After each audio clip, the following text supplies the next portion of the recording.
Hello everyone, welcome to the program Short but Sweet.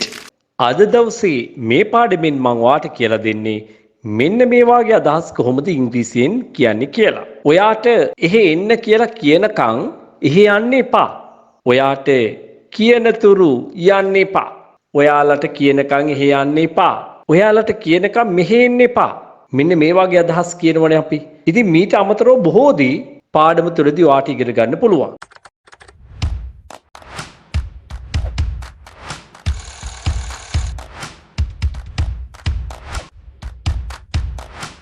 Don't go anywhere. කොහේවත් යන්න එපා. Don't go anywhere until you are told. Until තුරු. You are told. අන්න එතන තියෙන්නේ passive voice එක පාවිච්චි කරලා. Until you are told කියලා කියන්නේ ඔයාට කියන තුරු. කතා කරනකොට අපි කියන්නේ ඔයාට කියනකම්. එහෙමනම් කොහොමද ඒක පාඩම් කරගන්න ඕනේ? Until you are told.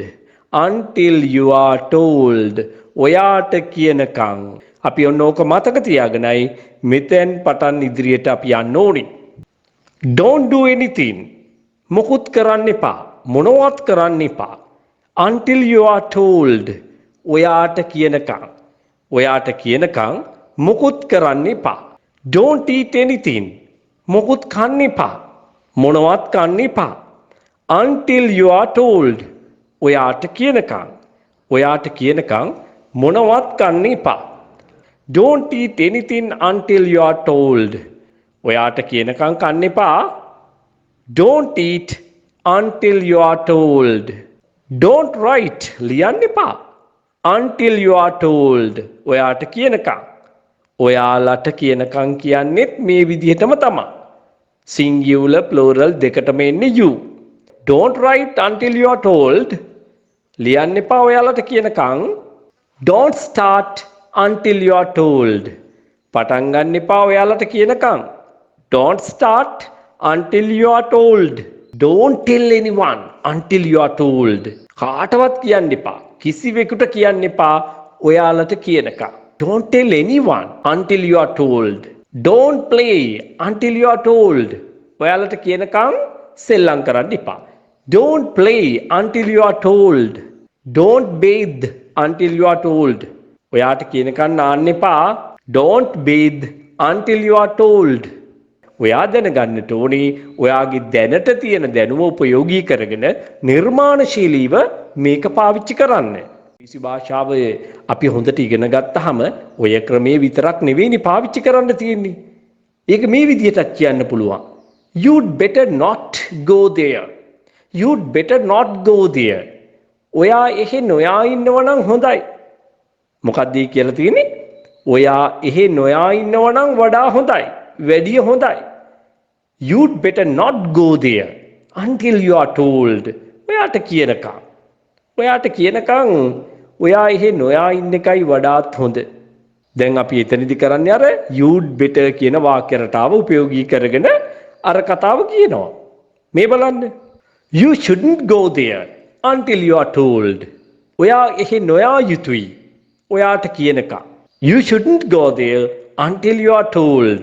As I think, you shouldn't go there until you are told. As I think, you shouldn't go there until you are told. මම නම් හිතන්නේ ඔයා එහෙ නොයා ඉන්න ඕනේ ඔයාට කියනකම්. අන්න ඒ විදිහට ඔයා නිර්මාණශීලීව මේ වයින් ප්‍රයෝජන ගන්න අනිවාර්යයෙන්ම දැනගන්න ඕනේ. You mustn't go there until you are told. ඔයා යන්නම හොඳ නැහැ. නොයා යුතුමයි එහෙ ඔයාට කියනකම්. ඔයාට කියනතුරු ඔයා එහෙ නොයා යුතුමයි. ඔයා එහෙ නොයා ඉන්න එක නුවණට හුරුයි. ඇඟට ගුණයි කියලා කියන්නේ. නුවණට හුරුයි කියන්නේ අපි එතනදී භාවිතා කරන්නේ advisable කියන වචනය. It's advisable not to go there. It's advisable not to go there. ඔයාට නුවණට හුරුයි කියලා කිව්වොත් පුජ්‍යලයාව එකතු කරන්නේ advisable කියන වචනේ පස්සේ. It's advisable for you. අන්නේ විදිහටයි එතන දාන්නේ for you කියලා. නමුත් නිකන් කියනකොට අපි මෙහෙම කියනවා. It's advisable not to go there until you are told. You needn't go there until you are told. You needn't go there until you are told. ඔයාට කියනකම් ඔයා එහෙ යන්න අවශ්‍ය වෙන්නේ නැහැ. You need not. You needn't go there until you are told.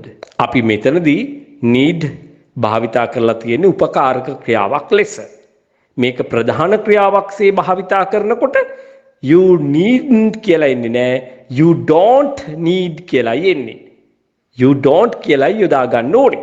ඊට අමතරව ඊළඟ ක්‍රියාවට පෙර to භාවිතා කරන්නත් ඕනේ. ඒක මේ විදිහටයි එන්නේ. You don't need to go there. You don't need to go there. ඉතින් මේ වාගේ දේවල් සම්බන්ධව මම මගේ YouTube channel එකේදී මීට පෙර කතා කරලා තියෙනවා. කාට හරි එක බලන්න බැරි වුණා නම් මේ තිරේ දිස් වෙන අංකයට මට WhatsApp message එකක් දාන්න. එතකොට මට මේ වීඩියෝ එක ඔයාලට share කරන්න පුළුවන්.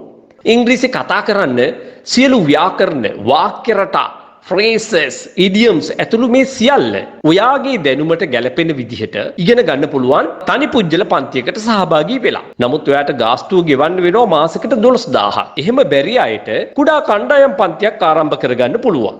දෙන්නෙක් එකතු වෙලා එහෙම නැත්නම් 3-4 දෙනෙක් එකතු වෙලත් මේ වැඩේ කරගන්න පුළුවන්. අදාළ විස්තරේ දාලා තියෙනවා. ඔයාට මේ ගාස්තුව මීටත් වඩා අඩු වෙනවා. මාස 5ක ගාස්තුව එකවර ගෙවනකොට රුපියල් 10000ක මුදලක් අඩු වෙන නිසා. ඉතින් ඔයා කැමති මේ වගේ පන්තියකට සහභාගී වෙන්නද? එහෙම නැත්නම් රුපියල් 500ක් ගෙවලා 100 දෙනෙක් ඉන්න පන්තියකට සහභාගී වෙන්නද? මං අනිවාර්යෙන්ම දන්නවා ඔයාගේ උත්තරේ රුපියල් 500ක් ගෙවලා 100 දෙනෙක් ඉන්න පන්තියක ඉගෙන ගන්න තමයි ඔයා කැමති. නිකන් කල්පනා කරලා බලන්නකෝ. ඔයා කොහොමද 100 දෙනෙක් ඉන්න පන්තියක ඉංග්‍රීසි කතාව පුහුණු වෙන්නේ? ඔයාට ඉංග්‍රීසි ඉගෙන ගන්න පුළුවන්.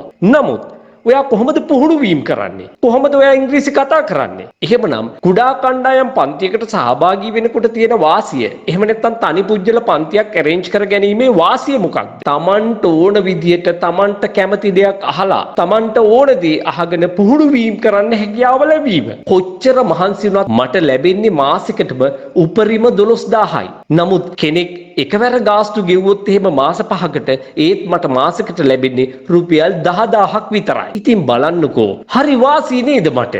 කෝකද? රුපියල් 500ක් අරගෙන 100 දෙනෙකුට උගන්වන එක. අන්න දැන්වත් ඔයාට තේරෙනවද මම ගැන හිතලා වැඩ කරනවා නම් රුපියල් 500ක් කරන් බහුතරය සනසලා ප්‍රසාදේ දිනාගෙන පන්තියක් කරන එක නෙවෙයිද හොඳ? මේ වගේ ගාස්තු දැකපුවාම හරි අසාධාරණ මුදලක් අය කරන ගුරුවරයෙක් විදියට නේද හිතෙන්නේ. නමුත් ඇත්ත සම්පූර්ණයෙන්ම වෙනස් කියලා දැන්වත් තේරෙනවද ඔයාට? අපි පොතට කලින් හැමදාමත් පිට කවරනේ බැලුවේ. මම හරි නේද? පොතට කලින් හැමදාමත් පිට කවරනේ බැලුවේ. අපි පොතට කලින්